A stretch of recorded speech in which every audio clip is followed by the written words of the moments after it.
Kalau anda sedang mencari sebuah skuter yang bukan sahaja reliable, tetapi mampu membuatkan orang lain menoleh sewaktu anda lalu sebelah, ini dia, saya perkenalkan Aveta Nova 160. Gabungan mantap antara gaya, prestasi dan inovasi.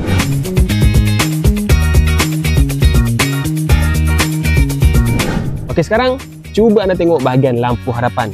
Lampu LED dengan desain yang seakan-akan huruf X. Memang nampak garang, nampak agresif dan futuristik.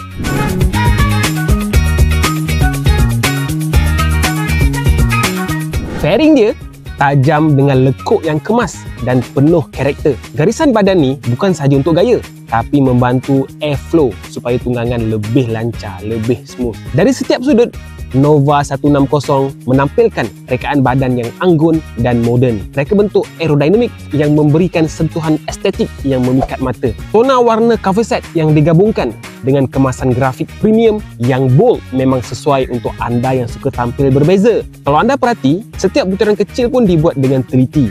Rasa premium tu memang terasa. Rupa luaran dia bukan setakat cantik bila parking tau, tapi makin menyelah bila bergerak. Desain Nova 160 ni memang tarik perhatian. Reka bentuk Nova 160 bukan sahaja untuk dilihat, tapi untuk dirasai. Jadi, sudahkah anda bersedia untuk menunggang dengan penuh gaya?